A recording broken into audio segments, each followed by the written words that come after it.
Seterusnya Nabi sebut al-ilmu yunfa'u bih, ilmu yang bermanfaat. Ada orang kata, ustazah, untunglah ustazah ngajar ceramah sana sini, ustazah bagi ilmu yang bermanfaat kepada orang. Seolahnya golongan yang kedua ni adalah golongan untuk orang-orang tertentu saja, pada orang alim yang ada ilmu. Sebenarnya ini salah faham yang besar masyarakat kita.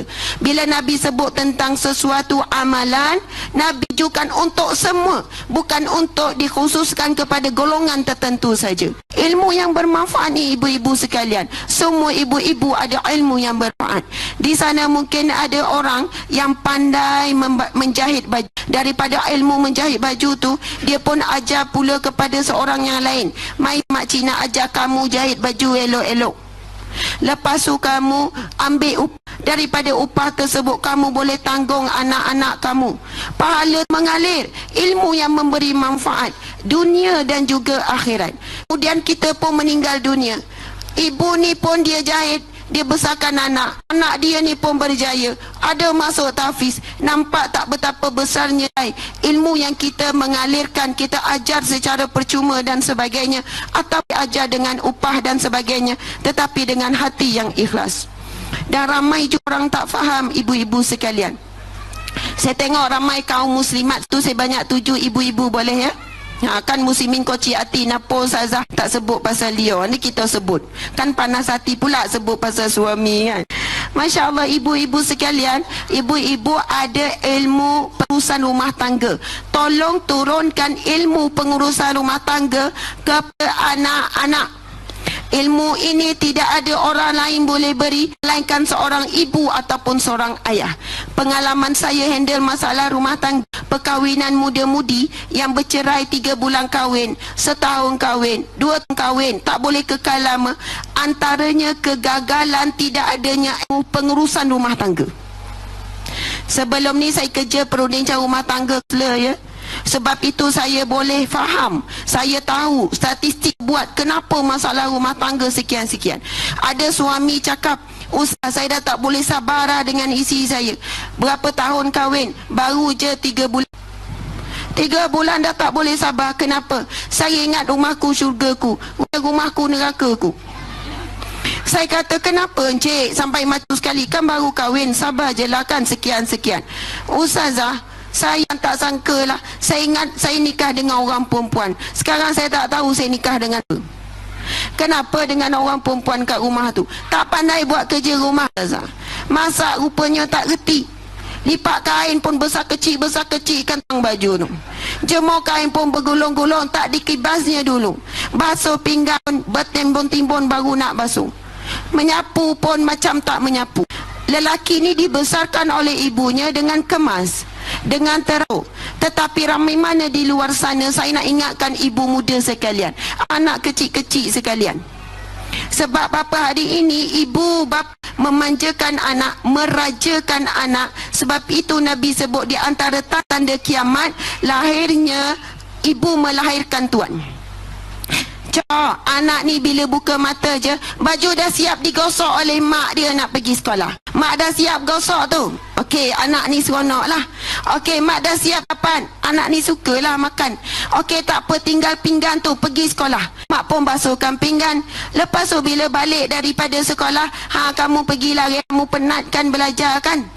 Pergi rehat. Nanti mak masak, mak panggil makan. Dah siap masak, dah siap hidang, baru panggil anak. Lepas dah siap makan, tak apa, tinggal mak kemas, kamu pergi buat kerja sekolah. Kita rasa anak tu penat. Akhirnya benda ni berterusan sehinggalah besar anak ni tak reti nak menguruskan pengurusan kendiri, urusan diri sendiri. Hari ini yang kita nampak masalah hari ni. Sampai bila dia nikah besok, saya tanya isteri ni, puan kenapa takkan puan tak pandai langsung nak urus rumah tangga? Tahu tak apa jawapan? Ustazah, daripada kecil sampai saya besar, mak saya yang uruskan. Jadi janganlah paksa saya nak buat kerja rumah ni.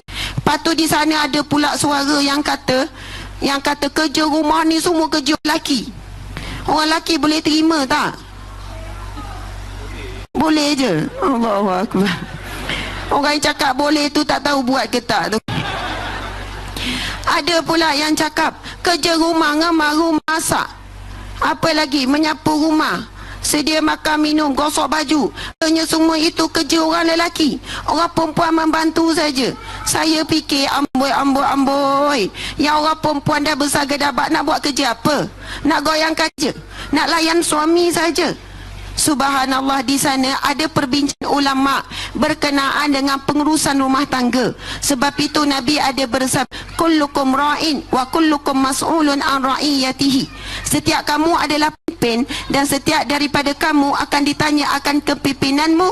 Sambung lagi, seorang raja akan ditanya akan kepimpinannya, seorang rakyat akan ditanya akan kepimpinannya, seorang tuan akan ditanya akan kepimpinannya, seorang hamba akan ditanya akan kepimpinannya, hamba pun akan ditanya, seorang suami akan ditanya akan kepimpinannya, seorang isteri akan ditanya akan kepimpinannya.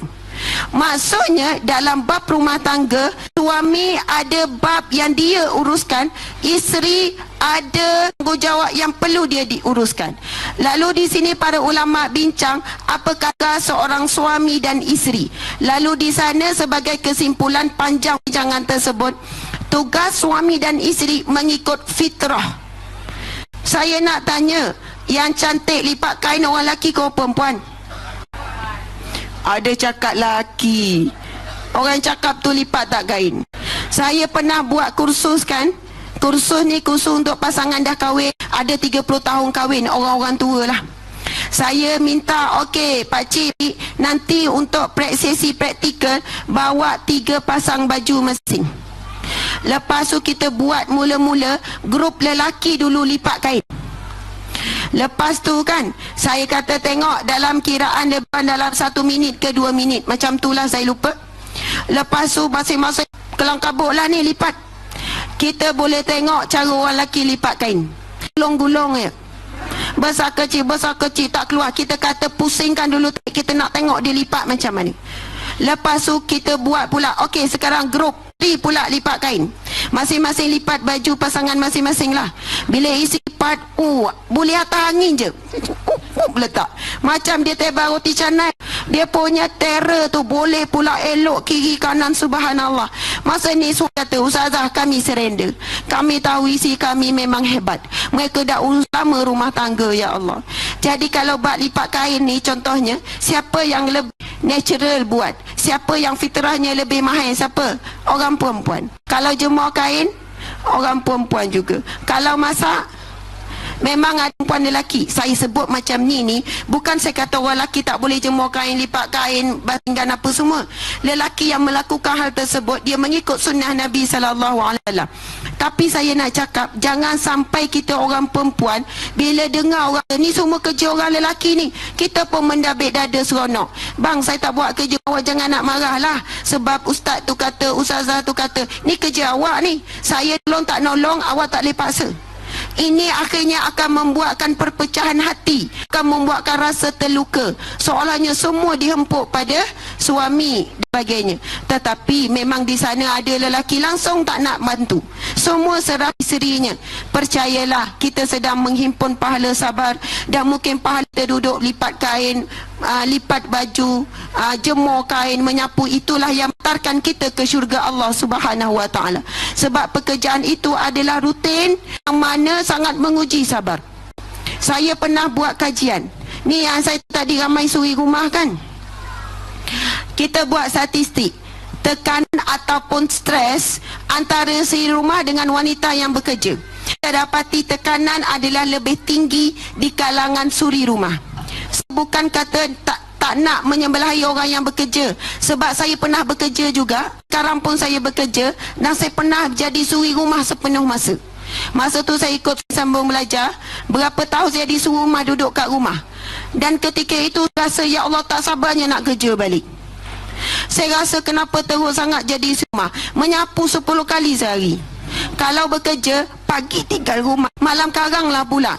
Ini bila duduk dalam rumah dengan anak kecil-kecil ni, kan ngemas, kan nyapu, kan ngemas. Lepas tu kan, seorang suri rumah pada orang lelaki sekalian, kita harus faham, suri rumah ni dia tak ada kawan. Kalau tak nak kawan dengan dia, nanti dia cari kawan lain, menyesal pula kita. Siapa kawan dia adalah benda-benda yang tak hidup, Benda tak boleh penyapu, mesin basuh, pinggan mangkuk. Kalau dia nak marah pun dia hempuk pinggan mangkuk tu. Suami yang tak gerti bahasa, dia dengar benda tu dentam isi dia kamu, dia cakap bersemangat betul isi aku basuh pinggan.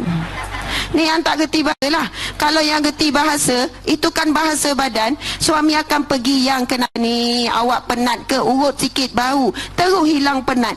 Isteri kadang nak dihargai begitu saja.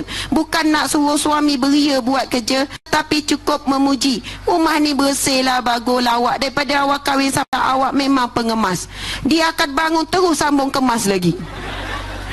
Orang perempuan Masya Allah, bila masak memanglah walaupun lauk sama, tapi dia suka dipuji. Sedaplah awak masak, masakan awak paling sedap. Pun hari tu masak Maggi saja. Memang macam tu lah lumrahnya. Masya Allahu Akbar. Tapi yang saya nak sebutnya di sini, Masya Allah, kita dalam rumah tangga, sebab saya perunincara jadi tiba-tiba cakap bab rumah tangga pula dah malam. Dan kita tahu di sana uswatun hasanah, contoh tauladan terbaik dalam pengurusan rumah tangga adalah Rasulullah sallallahu alaihi wasallam dan para isteri Nabi sallallahu alaihi wasallam. Suatu ketika sahabat bertanya, "Ya Rasulullah, kamu kelihatannya sangat mencintai Khadijah." Rasulullah pun menjawab, "Sesungguhnya Khadijah itu Rabbatul Bait yang terbaik." Nabi kata. Nabi bila nak menyandangkan atau nak kita sebut apa, bila sebut pasal Khadijah, perkara pertama yang Rasulullah sebut, dia adalah pengurus pentadbir rumah tangga yang terbaik. Sebab itu istilah suri rumah, kalau kita tengok dalam masyarakat Melayu kita, kita panggil suri rumah. Betul tak? Wanita yang tak bekerja. Lepas tu yang kedua, bahasa Inggeris kita panggil housewife. Jadi isteri rumah. Tetapi dalam bahasa Arab dipanggil Rabbatul Bait, iaitu pentadbir tangga. Itu satu jawatan yang sangat hebat. Lepas ni kalau orang makcik kerja apa? Pengurus hal ehwal domestik. Maksudnya menguruskan hal ehwal dalaman. Kalau dalaman rumah tangga tak bagus, di luar takkan bagus. Bila isteri bagus di rumah, uruskan rumah tangga, itu suami tu hebat tu. Jadi imam lah, jadi bilal lah, jadi pengurusi surau lah dan sebagainya. Dia boleh kerja di pejabat dengan baik. Sebab apa? Hal dalaman di dalam rumah itu selesai, maka suami pergi bekerja dalam keadaan tenang, serabut kepalanya dan sebagainya. Masya Allah. Para wanita sekalian, saya bekerja atau tak bekerja, semuanya kita melakukannya dengan sangat sabar dan sangat rela. Bukannya saya nak mengutamakan wanita yang suri rumah, tapi di sana kenapa emosi suri rumah ni lebih mudah tertekan? Contohlah pagi tu bergaduh suami isteri, suami pun keluar pergi kerja, tinggal isteri ni dekat rumah ni bengkak je. Kejap tengok telefon, kenapa dia tak ada mesej? Tengah hari tengok lagi, amboi tak ada mesej sikit pun dekat kita minta maaf. Contoh ni bergaduh kan. Tetapi suami ni bila dah pergi kerja, jumpa ke kawan dia, dah lupa. Dia dah makan, dia dah borak. Isi seorang-seorang dekat rumah bengkak. Tunggu je suami balik petang ni. Bila suami balik petang, dia sambung lagi buat muka masam supaya suami pujuk. Tapi suami pula melenting. Awak tak habis lagi cerita pagi tadi. Sebab apa? Dia belum terpujuk lagi. Tak ada kawan. Kawan dia semua benda bisu. Tetapi suami ni bila tempat kerja dia dah lupa. Sebab itu banyak bila suami isteri sama-sama kerja, isteri pergi pejabat, pergi tempat kerja, dia pun lupa. Bila tengah hari dia mesej, dia dah okey, petang dia dah lupa. Sebab masing-masing ada kesibukan masing-masing. Sebab itu suami yang sabar, bila dia balik, dia akan duduk di tepi isterinya yang duduk rumah, tanya khabar, awak buat hari ni? Apa khabar? Ini adalah sunnah Nabi SAW. Aisyah kata, Rasulullah seorang suami yang suka bertanya khabar akan isterinya. Digambarkan setiap petang sebelum Rasulullah berdiam di rumah, giliran isteri mana-mana, Nabi akan ziarah semua isteri Nabi SAW sekadar untuk tanya khabar. Walaupun tengok depan mata saya, tapi tanyalah juga. Orang perempuan memang suka. Janganlah pula jawab, nampak ke saya sehat? Orang perempuan memang suka duduk di rumah, tiba suami mesej, awak buat apa kat rumah tu? Rindulah. Allah Akbar. Dapat mesej ni, special dia masak satu hari. Suami-suami sekarang kalau pun tak rindu, hantar je mesej rindu tu. Betul. Selik dia tengah kerja tu, rindulah pula dekat awak. jaga diri elok-elok kat rumah. Allahu akbar, seronok. Nabi SAW setiap petang akan ziarah di isteri Nabi, akan tanya khabar, apa khabar, kamu buat apa hari ni, sekian-sekian, kalau ada keperluan apa-apa. Setiap isteri Nabi akan bertemu dan bertanya. Masya Allah.